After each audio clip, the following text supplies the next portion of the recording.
Good morning, mathematicians. Today we will be doing lesson 7.3, probabilities when outcomes are equally likely.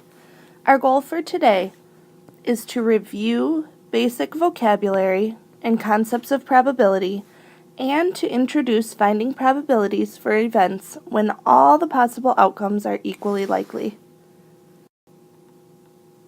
Alright, let's get started with our warm-up for the day. Again today we are going to decompose the fractions that you see. I would like you to decompose them at least 2 different ways on your boards. There are many possible ways to do this, but here are just a couple. 6/7 could be written as 2/7 plus 4/7, or 1/7 plus 5/7. 4/5 could be written as 1/5 plus 3/5, or 2/5 plus 2/5, and 3/9 could be written as 1/9 plus 1/9 plus 1/9, or 1/9 plus 2/9. Now let's try the same thing with these mixed numbers.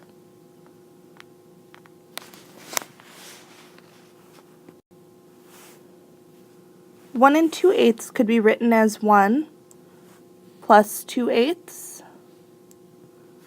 or 8/8 plus 1/8 plus 1/8. 2 and 2/5 could be written as 5/5 plus 5/5 plus 2/5, or 2 plus 2/5. 1 and 3/4 could be written as 1 plus 1/4 plus 2/4, or 4/4 plus 1/4 plus 2/4.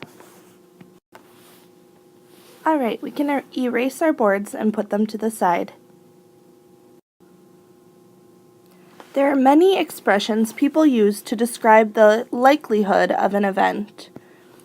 If something is equally likely to happen or not happen, it would be described as having a 50-50 or even chance. If something could never happen, it could be described as impossible.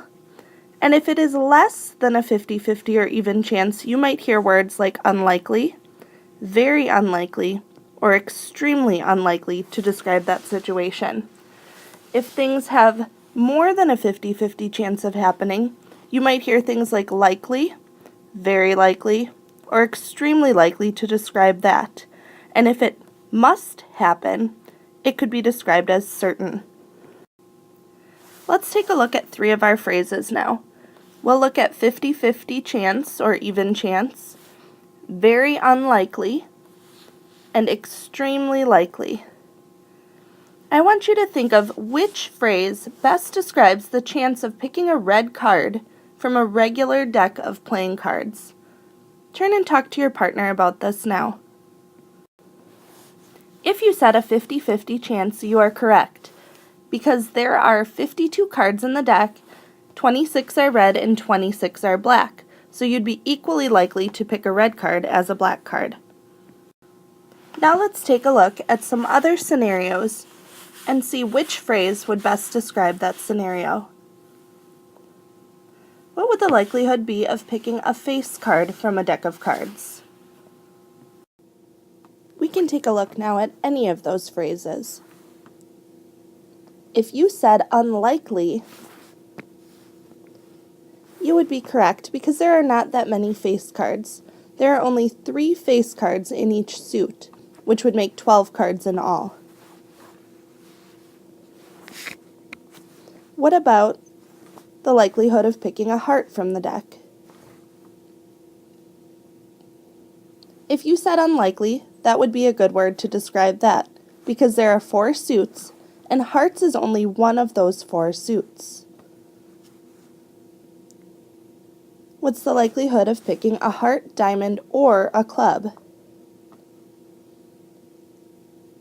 If you said likely, that would be a good word to describe it, because there are 39 cards that are hearts, diamonds, or clubs out of the 52 cards in a deck. How about an ace of spades? Yeah, that would be extremely unlikely, because there's only one card that's the ace of spades in the whole deck.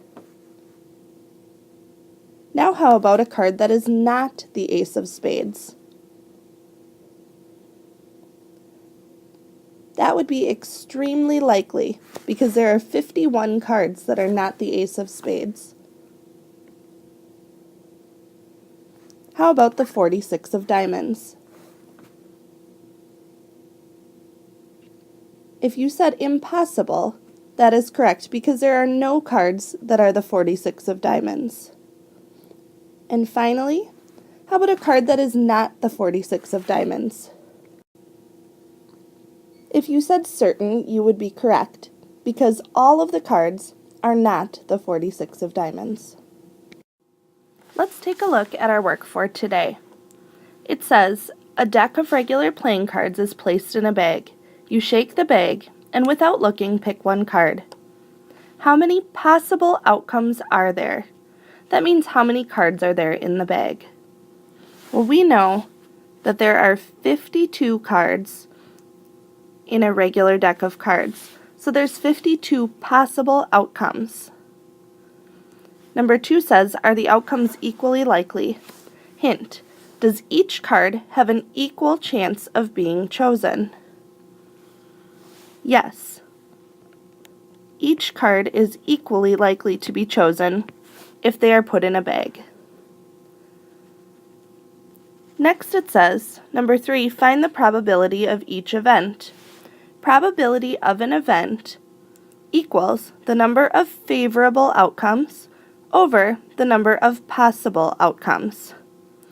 What that means is that our number of possible outcomes is how many cards total we have. It is possible to have 52 cards in all. The favorable outcomes are the number of outcomes that can make the event happen. So in this first case, it says the event is picking a red card. We know that in a deck, half of the cards are red, so that means there are 26 cards that are red, or 26 favorable outcomes. So looking up here, it says that the probability then of picking a red card is the number of favorable outcomes, which is 26, over the number of possible outcomes, which is 52 in all. Let's try that with the next one. Our event is picking a club. Well, we know that there are 4 suits in a deck, and that each suit has 13 cards. So the favorable outcomes must be 13 for picking a club. Again, our possible outcomes is 52 because we're using that same deck of cards. So our probability then would be 13 favorable outcomes out of 52 possible outcomes. For today's work, you will work on completing this page. We have already completed our mental math, so we can check that off our list.